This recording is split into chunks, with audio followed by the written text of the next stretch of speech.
Good morning students. अभी तक हमने बल के बारे में पढ़ा था। आज हम एक बल की नई टर्मिनोलॉजी पढ़ेंगे, आभासी बल, सूडो फोर्स।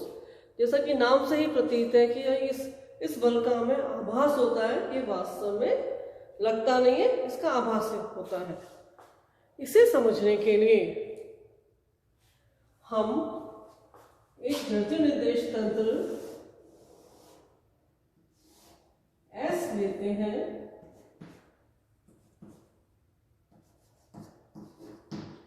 और मानो इस फ्रेम के सापेक्ष एक अन्य जड़त्वीय तंत्र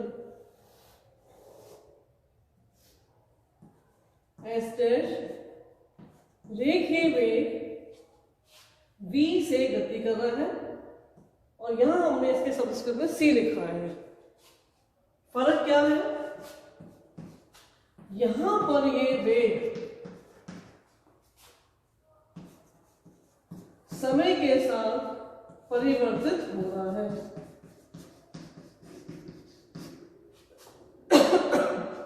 पहले अभी तक हमने जितनी बार भी देखे वेग की बात की तो हमने ये मान के चले थे कि एस डैश फ्रेम नियत रेखीय वेग से गतिशील है, वेग समय के साथ परिवर्तित नहीं होता था। लेकिन यहां पर हम ये ले रहे हैं कि एस डैश फ्रेम का वेग समय के साथ परिवर्तित हो रहा है, अर्थात एस डैश फ्रेम एक समान यूनिफॉर्म मोशन में नहीं है। कभी उसका वेग बढ़ जाता है, कभी कम हो जाता है, अर्थात उसके वेग में परिवर्तन हो रहा है। ठीक है, तो वेग रूपांतरण के लिए गैलीलियन समीकरण क्या थे? v dash equals to v minus capital V। वेग रूपांतरण के लिए गैलीलियन समीकरण थे v dash equals to v minus capital V, जहां पर कि v dash s dash frame में वस्तु का वेग, स्मॉल v s फ्रेम में वस्तु का वेग और कैपिटल V फ्रेम का वेग होता था। अब हम यहां पर फ्रेम का वेग कितना हो गया? vc, क्योंकि यहां पर फ्रेम का वेग vc है। तो इस वाले केस के अंदर वेग रूपांतरण समीकरण क्या हो जाएंगे? v dash equals to v minus capital vc। ठीक है, अब अगर हमें त्वरण रूपांतरण समीकरण निकालने हैं, मैं इसको लिख देती हूँ इक्वेशन 1। तो हम क्या करेंगे? इक्वेशन 1 को समय t के सापेक्ष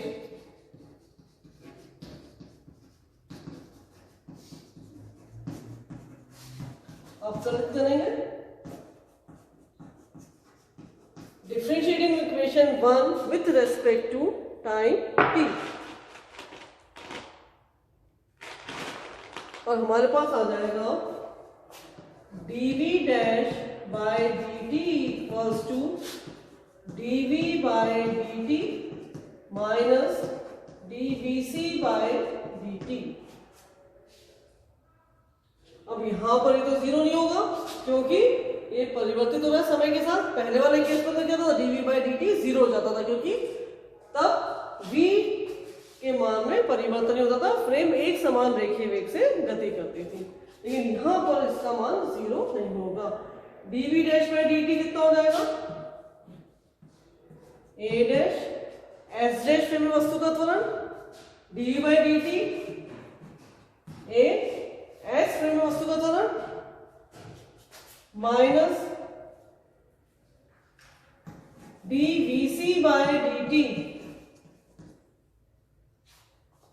जो है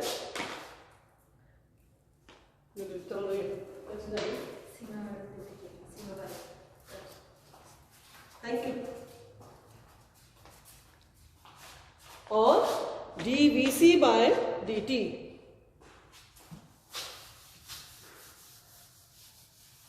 इस टर्म को dvc बाय dt को मैंने लिखा a0। तो हमारे पास इक्वेशन क्या आ जाएगी? a dash equals to minus A zero.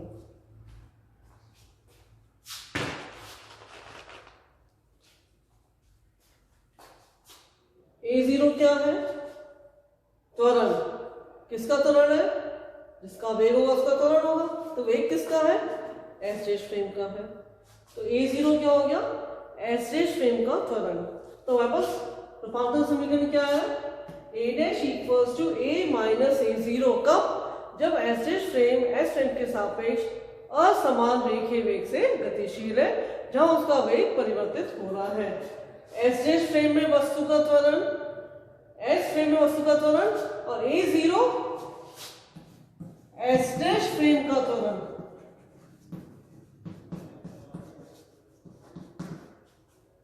ठीक है, ये हमारे पास है इक्वेशन 2, त्वरण रूपांतरण समीकरण। अब इक्वेशन 2 को वस्तु के द्रव्यमान m से गुणा करने पर, तो हमारे पास आ जाएगा m a dash equals to m a minus m a zero. बल की परिभाषा से मास इंटू एक्सेलरेशन क्या होता है? आरोपित बल। तो ये हमारे पास आ गया एस डैश फ्रेम में वस्तु पर आरोपित बल, एस फ्रेम में वस्तु पर आरोपित बल, और ये जो है एस डैश फ्रेम की गति की वजह से वस्तु पर आरोपित बल। तो इसको हम लिख सकते हैं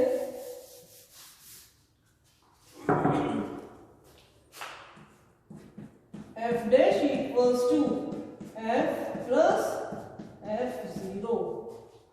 इक्वेशन नंबर इसको मैं 3 डाल दूं, जहां पर कि एफ डैश का मान M A dash, S dash frame में वस्तु पर आरोपित बल, एफ का मान M into A, S frame में वस्तु पर आरोपित बल, और F zero equals to minus M A zero.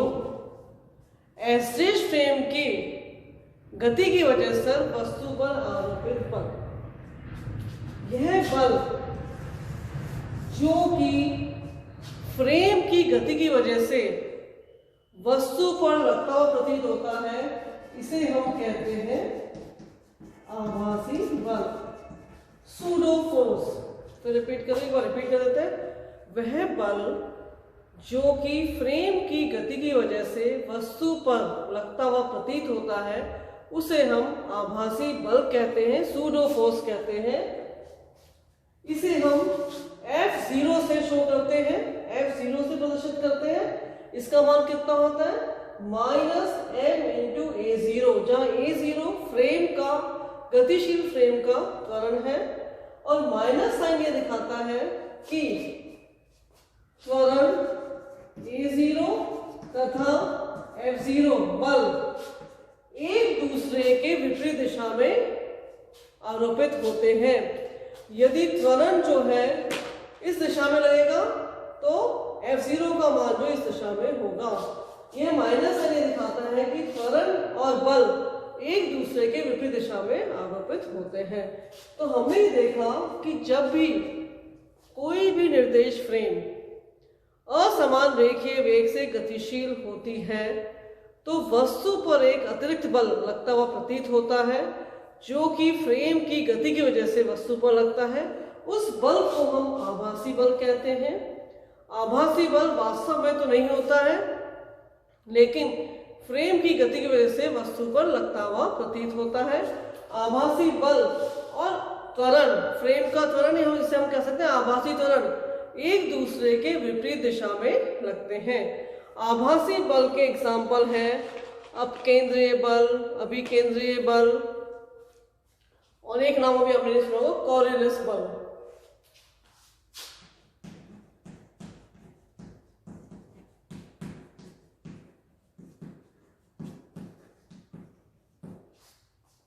और अपकेंद्रीय बल,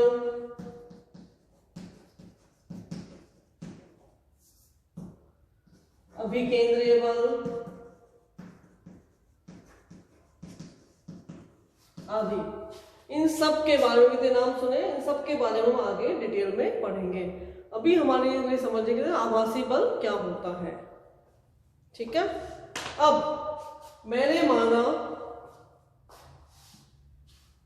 एच फ्रेम जड़त्वीय निर्देश तंत्र है, उसमें बाहर से कोई भी बल आरोपित नहीं हो रहा है, अर्थात एफ का मान 0 है। इसका मान 0 होने पर भी एफ डैश का मान 0 होगा? नहीं होगा, क्योंकि कितना आ जाएगा, एफ 0 आएगा। ठीक है, तो ऐसी कोई भी निर्देश फ्रेम जो कि असमान रेखीय वेग से गतिशील होती है वो भी अजड़त्वीय निर्देश फ्रेम होती है, क्योंकि जब बल का मान होगा तो त्वरण का मान तो होना ही होना है, और जब त्वरण होगा तो वस्तु एक समान रेखीय वेग से गति नहीं करेगी। ठीक है, तो आभासी बल क्या होता है? वह बल जो कि फ्रेम की गति की वजह से वस्तु पर लगते हुए प्रतीत होते हैं। आगे इनको हम डिटेल में पढ़ेंगे। ठीक, थैंक यू।